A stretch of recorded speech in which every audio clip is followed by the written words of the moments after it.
Assalamualaikum warahmatullahi wabarakatuh. Saudara-saudara sekalian, mahasiswa saya yang mengikuti kuliah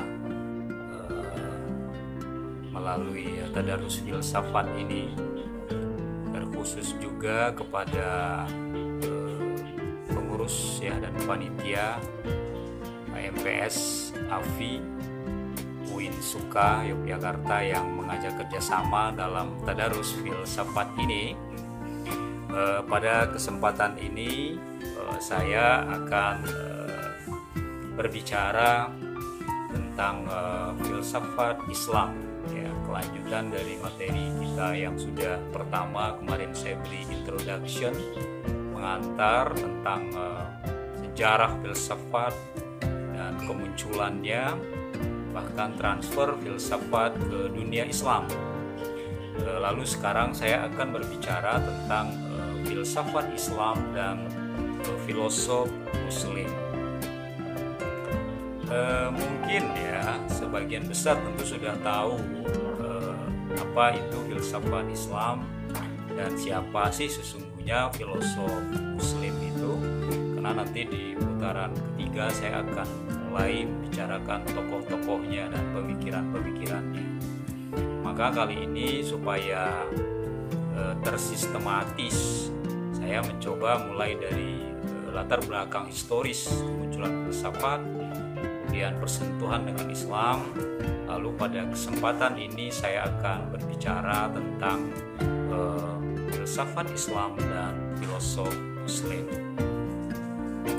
Memang ada yang mengatakan filsafat Arab selain filsafat Islam, dan memang filsafat Islam ini punya karakter tersendiri dibandingkan dengan filsafat Barat.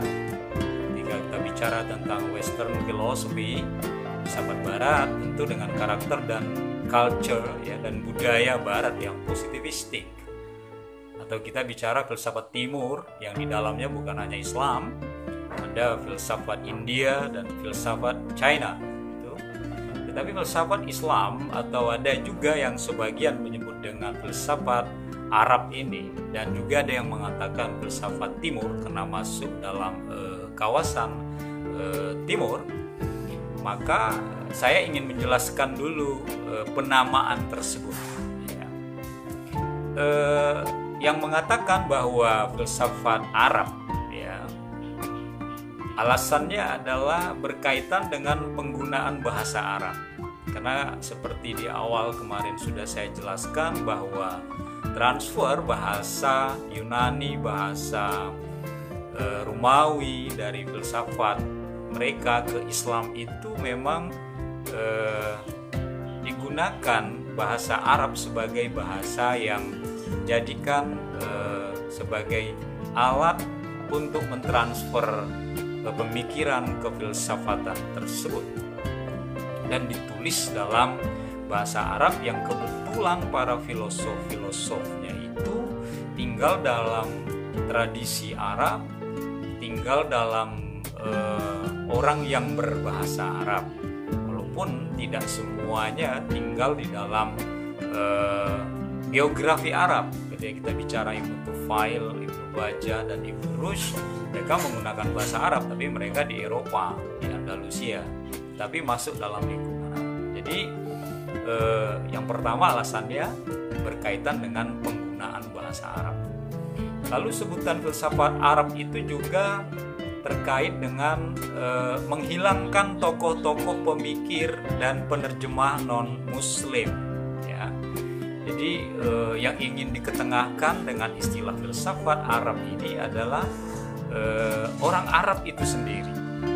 Makanya Maimonides misalnya yang beragama Yahudi itu tidak masuk dalam hal ini, walaupun dia menguasai bahasa Arab.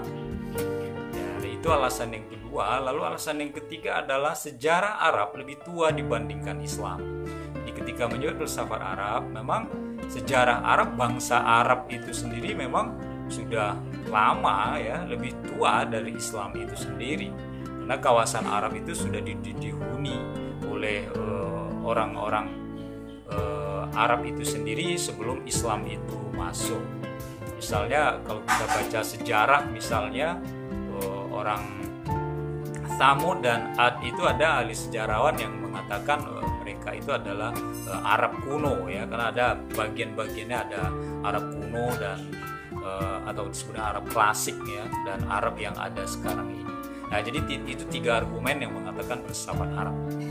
Lalu ketika menyebut filsafat Islam dengan argumen bahwa para filsuf yang mengembangkan ilmu ini memang memberi nama filsafat Islam. Jadi filsuf Islam itu sendiri yang memberi nama falsafah Islam. Jadi istilah ini memang dikembangkan sendiri oleh para filsuf-filsuf Muslim dengan memberi nama filsafat Islam. Lalu yang kedua, disebut dengan filsafat Islam dengan argumen Islam bukan hanya nama agama, namun juga mengandung unsur budaya dan peradaban. Jadi ketika kita berbicara tentang Islam, kita tidak bicara tentang agama Islam, tapi kita juga bicara tentang budaya Islam. Jadi kalau kita bicara misalnya tentang culture Islam atau budaya Islam, itu tidak hanya sekedar kita bicara tentang akidah Islam, tidak bicara tentang syariat Islam, muamalah dalam Islam, tetapi ada unsur lain di dalamnya, yaitu budaya dan peradaban. Karena Islam sebagai sebuah agama itu juga memiliki peradaban sendiri dan kebudayaan sendiri. Jadi kalau kita mengatakan bahwa budaya Islam itu adalah budaya yang misalnya mengajarkan kita bicara yang baik, bersikap yang baik, itu menunjukkan bahwa kita mencoba mengikuti budaya Islam yang Islam memang mengajarkan seperti itu. Atau misalnya orang mengatakan ketika seorang perempuan berjilbab, memakai pakaian menutup aurat, nah itu adalah budaya Islam. Nah, jadi ketika orang melihat cara berpakaiannya saja, orang sudah melihat bahwa dia seorang muslimah, tapi dia juga seorang yang memakai budaya Islam. Lalu yang ketiga, disebut juga filsafat Islam dengan argumen bahwa persoalan dibahas di dalamnya adalah banyak persoalan-persoalan Islam. Jadi walaupun kita bicara tentang filsafat, tetapi filsafat yang kita kaji dalam itu adalah masalah-masalah keislaman. Jadi misalnya kita bicara tentang tentang konsep sesuatu dalam agama Islam, lalu kita mencoba mencermatinya dengan cara pemikiran-pemikiran yang rasional, maka disitulah tampak unsur-unsur filsafatnya. Jadi kalau ada ahlur ra'yi ya, orang-orang yang banyak menggunakan dalil-dalil rasional, di situ sebenarnya persoalan-persoalan yang didekati itu adalah menggunakan pendekatan rasio atau akal, selain kita memakai pendekatan nakal ya, dalil yang berdasarkan Al-Quran. Saudara-saudara sekalian yang saya hormati, pada penjelasan berikutnya tentu saya ingin menjelaskan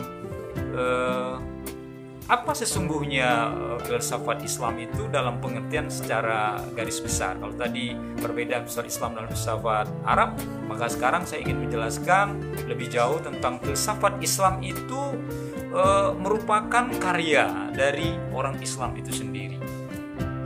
Jadi kalau misalnya kita bicara tentang filsafat Islam, karena memang filosof-filosof yang berbicara tentang falsafahnya tersebut adalah pemikir Islam. Kemudian filsafat Islam secara garis besar juga berbicara tentang berpikir bebas. Jadi karakter filsafat itu adalah berpikir bebas, radikal ya, mencoba mencari kedalaman makna ya. Nah, ini juga sama pada dasar dengan filsafat pada umumnya, berpikir sampai ke akar-akarnya. Kemudian bila dalam filsafat lain ya, filsafat barat misalnya, itu masih mencari Tuhan gitu. Tapi kalau di dalam filsafat Islam itu justru kita meyakini bahwa Tuhan itu sudah kita temukan, bahwa konsep ketuhanan itu sudah bisa kita pelajari dalam ilmu tauhid. Lalu dalam kajian ilmu tauhid itu kita mencoba memakai dalil-dalil rasional misalnya. Kalau kita melihat di sini misalnya tampak dalam karya besar dari Muhammad Abduh, Risalah Tauhid misalnya, dia mencoba mengkaji pendekatan rasional dan pendekatan Al-Quran tentang konsep ketuhanan. Jadi, kemudian filsafat Islam sering juga dirancukan dengan filsafat Muslim. Memang ada orang yang mengatakan seperti itu, seperti yang tadi saya jelaskan, ada yang mengatakan filsafat Arab, ada yang menyebutkan filsafat Muslim, tetapi kalau saya ingin katakan bahwa kita lebih sepakat dengan menggunakan istilah filsafat Islam. Lalu kalau misalnya bagaimana para pemikir atau filosof Muslim menjelaskan tentang perspektif dalam filsafat Islam itu sebenarnya seperti apa, ya? Kalau kita melihat perspektif dalam filsafat Islam itu, pada dasarnya kita meyakini bahwa tidak ada larangan dalam Islam tentang mempelajari filsafat, ya. Jadi kalaupun mungkin sebagian orang bahkan ada masuk dalam 3 kubu, ya, yang mengatakan bahwa orang-orang yang mempelajari filsafat Aristoteles, ya, dan para filosof-filosof lainnya, lalu Aristoteles memiliki komentator-komentator di dunia Islam seperti Burruch dan Al-Farabi, ya, second teacher, ya, kita sering dengar dengan istilah seperti itu, karena memang ada 3 kelompok yang mengatakan seperti itu. Yang pertama misalnya kelompok yang mengatakan bahwa orang yang mempelajari filsafat itu, ya, itu orang itu dipandang kafir misalnya, ya. Dan kelompok kedua ada yang menganggap bahwa orang yang belajar filsafat itu masuk dalam golongan bid'ah, gitu, misalnya karena tidak dilakukan oleh tidak dicontohkan oleh Rasulullah seperti itu.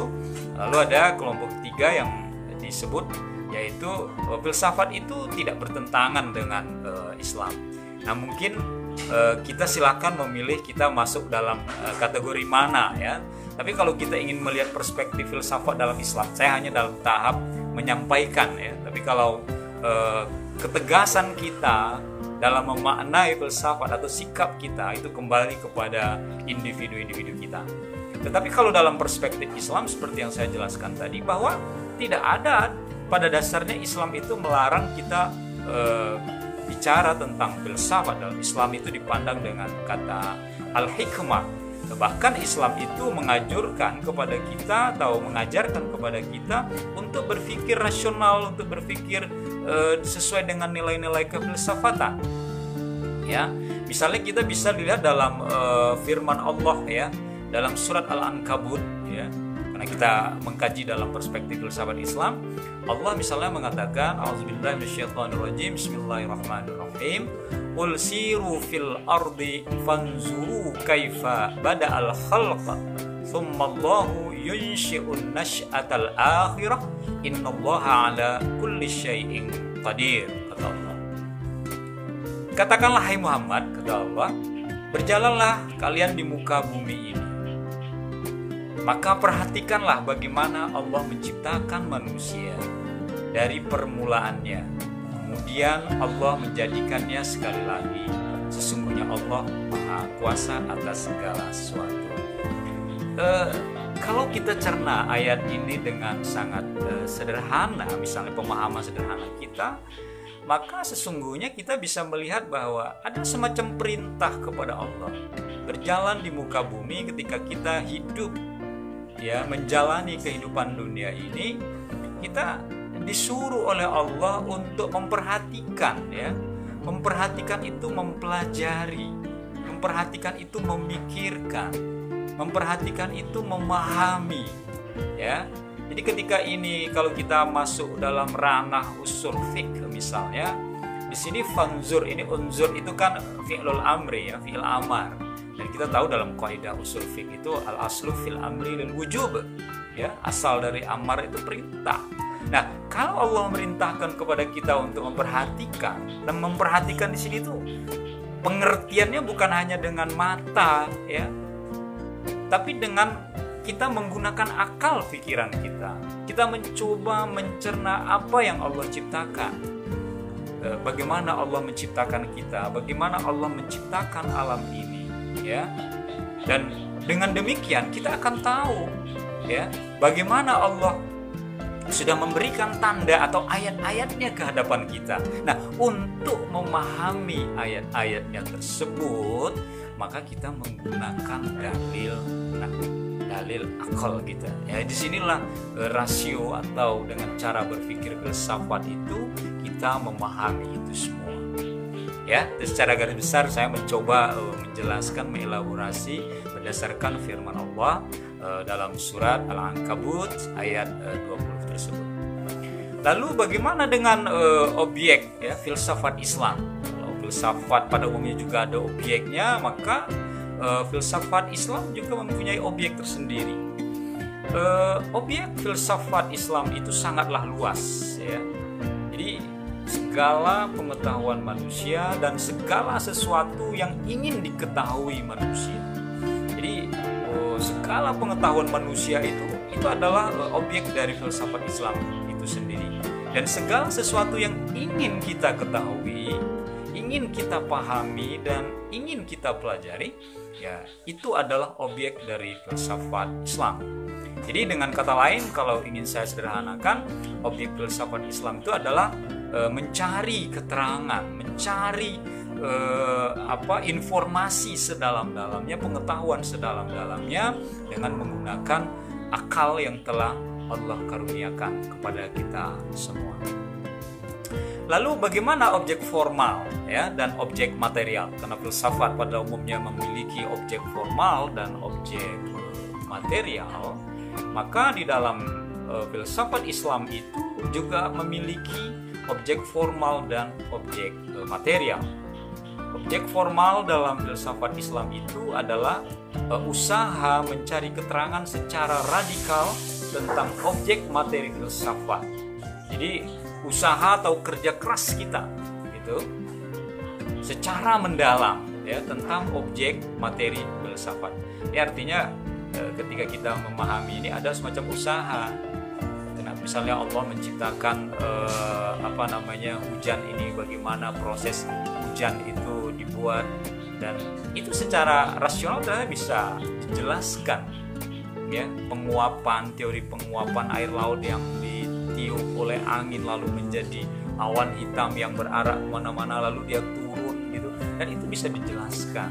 Nah, kita ingin mengetahui itu semua sehingga kalau misalnya selama ini kita memahami bahwa misalnya Allah yang menurunkan hujan, Allah yang mengatur itu semua melalui tugas malaikat Mikail, tetapi sekarang manusia juga dengan rekayasa ilmu pengetahuan, rekayasa cuaca, bahkan manusia bisa membuat hujan buatan, dan itu kan dengan cara manusia memahami bagaimana proses itu terjadi, ya. Nah, lalu kemudian objek material filsafat itu apa? Objek material filsafat itu kalau dalam filsafat Islam maksud saya, yaitu ada hakikat Tuhan, hakikat alam, dan hakikat manusia. Jadi kalau kita bicara tentang hakikat Allah, tentu kita akan memahami Allah tidak sama dengan kita gitu. Masih wal alam gitu kan. Bahwa Allah itu adalah selain ciptaannya, selain alam gitu. Nah, untuk mengetahui itu tentu ada ilmu. Dalam Islam memang kita sudah ditunjukkan untuk mempelajari ilmu tauhid. Namun untuk mendalami itu semua, pendekatan-pendekatan rasional dalam filsafat sangat membantu kita untuk menemukan jawaban-jawaban atas persoalan-persoalan yang terkait dengan Allah, Tuhan semesta pencipta alam. Lalu kemudian hakikat alam, kita juga mencari tahu apa sih hakikat alam ini. Ketika kita misalnya tahu bahwa alam ini tidak kekal, ya, alam ini fana, ya, bukan baqa, ya. Lalu bagaimana kefanaan alam ini dan bagaimana proses penciptaan alam ini, ya?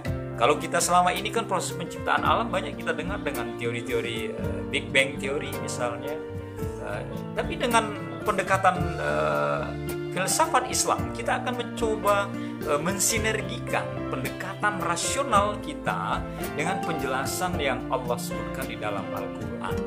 bagaimana sesungguhnya sab'a samawat itu 7 langit dan 7 lapis langit dan 7 lapis bumi itu, bagaimana penjelasan rasionalnya, apa hakikat dari alam itu sendiri. Nah, ini kita bisa mendekatinya dengan pendekatan rasional yang membantu kita untuk memahami hakikat alam ini, tentu dengan perimbangan antara dalil-dalil nakal yang kita dapatkan di dalam Al-Quran misalnya.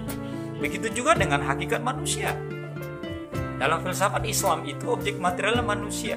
Siapa manusia itu? Bagaimana proses penciptaan manusia itu? Kalau kita bicara tentang alaqah, kita bicara tentang nutfah, kita bicara tentang mudghah, itu kan sudah ada dalam Al-Quran. Dan ternyata penjelasan rasional ilmu pengetahuan manusia itu memang tidak bertentangan sama sekali Al-Quran di dalamnya. Ya, bahwa ada kasuistik yang sifatnya memang di luar itu memang bisa jadi ada. Kalau kita misalnya menyamakan proses penciptaan kita dengan Adam, tentu saja tidak sama. Ya, karena Adam adalah manusia pertama. Atau proses penciptaan Nabi Isa dengan proses penciptaan kita tidak sama. Tapi itu hanya sifatnya kasuistik. Kalau Nabi Isa itu karena memang kasusnya adalah bagian dari mukjizat dan kebesaran Allah Subhanahu wa taala. Tapi kalau pada dasarnya berdasarkan penjelasan Al-Quran dan penjelasan ilmu pengetahuan sains misalnya, itu sangat bisa dijelaskan bagaimana embrio bisa ketemu dengan dengan sperma pria, lalu kemudian nanti si perempuan itu bisa hamil segala macamnya, itu bisa dijelaskan dengan penjelasan ilmu pengetahuan, dan Al-Quran jauh lebih dulu sudah menjelaskan itu kepada kita semua. Namun bagaimana kita memahami itu semua berdasarkan dalil-dalil rasional yang kita miliki. Lalu kemudian kalau kita ingin tahu bagaimana sesungguhnya karakter filsafat Islam. Jadi filsafat Islam itu sebenarnya membahas masalah yang sudah pernah dibahas oleh filsafat Yunani. Ini pertama ya, karakteristiknya. Artinya tidak ada sesungguhnya yang baru. Ketika misalnya Ibn Rushd, kemudian Al-Farabi banyak mengutip pandangan-pandangan Aristoteles, misalnya bahkan mereka disebut sebagai komentator Aristoteles, sebenarnya mereka membahas apa yang sudah ada. Namun ketika mereka itu adalah seorang muslim, mereka mendekatinya tidak hanya murni filsafat, tidak ansih filsafat, tetapi mensinergikan dengan Al-Quran sebagai sumber ilmu pengetahuan juga, sumber dari segala sumber yang bisa kita jadikan sebagai rujukan. Lalu kemudian karakteristik filsafat Islam yang kedua adalah filsafat Islam membahas masalah yang belum pernah dibahas oleh filsafat sebelumnya. Kalau tadi disebutkan yang pertama membahas yang sudah ada, tetapi ada yang membahas yang filsafat Barat atau filsafat Yunani belum membahasnya, yaitu filsafat kenabian. Yaitu kita bicara tentang an-nazariyah an-nubuwah, gitu kan? Bagaimana konsep kenabian, ya, konsep nubuwah. Nah, itu di dalam filsafat pada umumnya atau filsafat Yunani, nah itu memang tidak masuk di dalamnya. Lalu yang ketiga adalah dalam filsafat Islam ada pemaduan antara agama dan filsafat. Saya tadi sudah menyinggung ada sinergi antara agama, sinergi antara filsafat dengan agama. Di mana agama, karena kita seorang muslim, sumber utama kita adalah Al-Quran. Sinergi antara Quran dan filsafat ini kalau bisa disinergikan dengan baik, dia sesungguhnya akan saling menopang dan mendukung kita untuk memahami agama jauh lebih baik. Kita tahu bahwa Islam itu adalah agama rasional, ya. Ad-dinun aqlun. Agama itu adalah bagi orang yang berakal. La dina liman la aqlala. Tidak ada agama bagi orang yang tidak berakal. Artinya agama itu memang memakai dalil-dalil rasional. Kalau kita hanya memahami secara tekstual, lalu kita menganggap itu satu kebenaran, walaupun memang itu benar, tetapi kita tidak mampu menjelaskan secara rasional, maka kita tidak akan pernah tahu. Seperti puasa saja misalnya kita jelaskan bahwa Islam menyuruh kita puasa. Dalam Al-Quran disebut kita kutiba alaikum siyam, misalnya kita disuruh puasa. ternyata di balik itu semua puasa itu membawa hikmah yang luar biasa secara rasional buat tubuh kita. 11 bulan perut kita mungkin non-stop makan siang dan malam, 1 bulan kita istirahatkan untuk tidak makan di siang hari. Dan ternyata itu kalau ibarat kendaraan kita, saatnya turun mesin perut kita itu. Saatnya perut kita itu dibersihkan dengan berpuasa. Maka kalau dokter-dokter misalnya menyarankan orang yang misalnya hipertensi, orang yang berkaitan dengan penyakit perut misalnya MA, itu dengan berpuasa itu terapi yang sangat baik. Jadi ketika Allah memerintahkan kita puasa, tidak semata-mata puasa itu wajib, bukan. Ada penjelasan rasional atas perintah puasa itu pada kita semua. Saudara-saudara sekalian yang saya hormati, lalu bagaimana sesungguhnya peran filsafat Islam dalam dunia modern? Gitu kan? Kita tahu pada saat ini dalam pandangan banyak filosof, misalnya kalau di Indonesia itu, misalnya kita menyebut Mulyadi Kartanegara misalnya, kita memang telah dilanda ya oleh berbagai persoalan ilmiah yang filosofis yang datang dari pandangan-pandangan barat ya, yang bersifat sekuler dan positivistik. Berbagai teori ilmiah dari berbagai bidang fisika, biologi, psikologi, sosiologi telah atas nama metode ilmiah menyerang fondasi kepercayaan kita sebagai orang yang beragama. Nah, lalu dengan kita memahami falsafah Islam ini, pemaduan antara filsafat dan Islam, kita berpikir tidak sebebas berpikirnya orang barat, tetapi kita berpikir ada pakem-pakemnya. Apa pakem-pakemnya itu? Ada persoalan-persoalan yang tidak bisa dijawab oleh akal manusia yang terbatas, kita lalu menemukannya dalam Islam. Orang barat tidak percaya sebagian tentang Tuhan. Mereka ateis, mereka sangat positivistik dan menolak metafisika.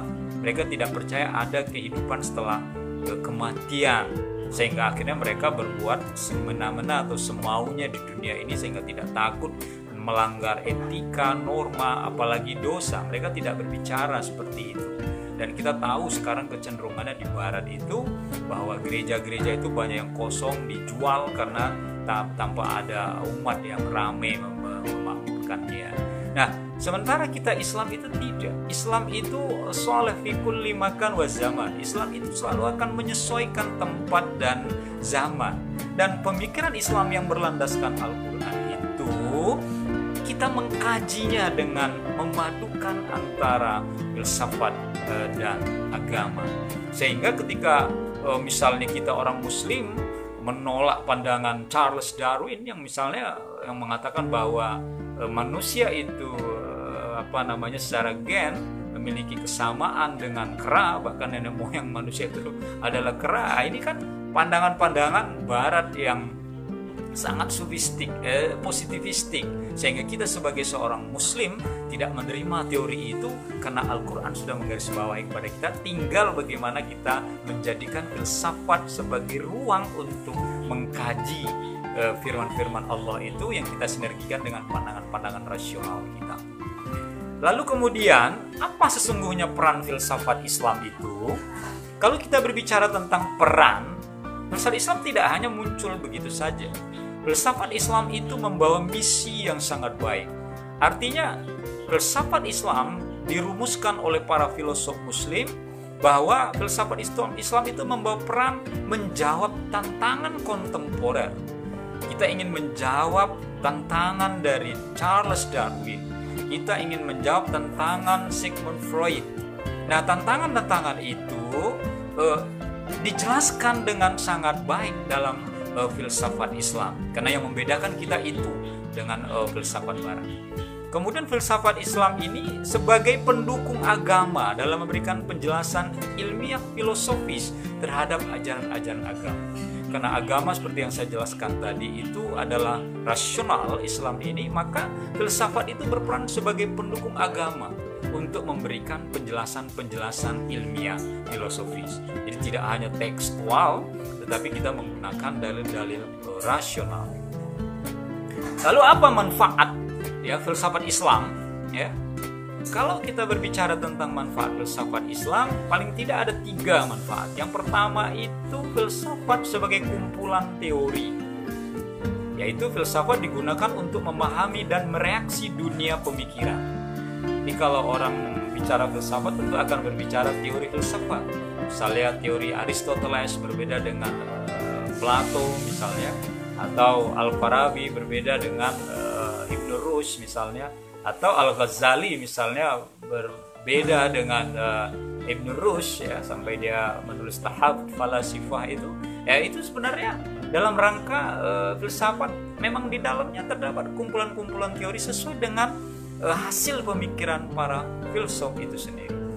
Kemudian manfaat lain adalah filsafat sebagai pandangan hidup. Jadi filsafat itu adalah way of life, dia adalah jalan kehidupan. Sehingga filsafat itu mirip dengan agama sesungguhnya.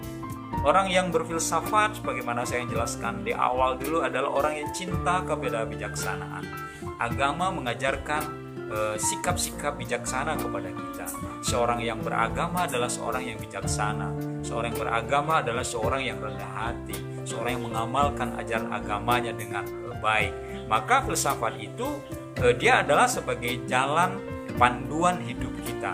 Kalau dia sebagai panduan, artinya dia memberikan kontrol kepada kita, jalan yang baik seperti apa, tentu saja dalam pengertian cara berpikir. Lalu yang ketiga adalah filsafat sebagai metodologi. Artinya kita menjadikan filsafat itu untuk memecahkan problem. Jadi misalnya ketika di dalam Islam itu kita memahami ayat-ayat berdasarkan dalil-dalil akal kita menggunakan pendekatan tafsir misalnya, tapi kita juga bisa menggunakan pendekatan hermeneutik misalnya. Nah, persoalan-persoalan itu dipecahkan dengan metode yang tepat melalui filsafat.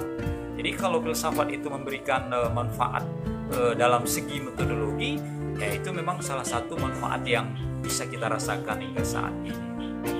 Saudara-saudara sekalian, dari apa yang saya sampaikan ini, maka tidak perlu kita menyimpulkan ya apa yang saya sampaikan ini, tapi saya berharap bahwa apa yang saya sampaikan ini semacam pengulangan bagi mahasiswa filsafat yang belajar filsafat. Kemudian untuk Facebooker, teman-teman di alam maya, dunia maya yang baru mendengar filsafat, mungkin ada yang terkejut, ada yang kaget. Saya kira saya bisa memaklumi itu semua, karena memang tidak semua orang yang suka filsafat, dan pada posisi ini saya hanya mencoba menjelaskan apa yang saya tahu dengan sedikit ilmu yang saya berikan. Terima kasih atas kerjasama dengan HMPS AFI UIN Suka, dan terima kasih pada Facebooker yang telah menyimak tadarus filsafat saya, dan kita sampai ketemu lagi pertemuan 3 hari yang akan datang, dan saya akan mulai membahas pemikiran-pemikiran dari filosof muslim. Kurang lebih mohon maaf, semoga sehat semua kita dan dalam lindungan Allah, dan selamat menunaikan ibadah puasa. Assalamualaikum warahmatullahi wabarakatuh.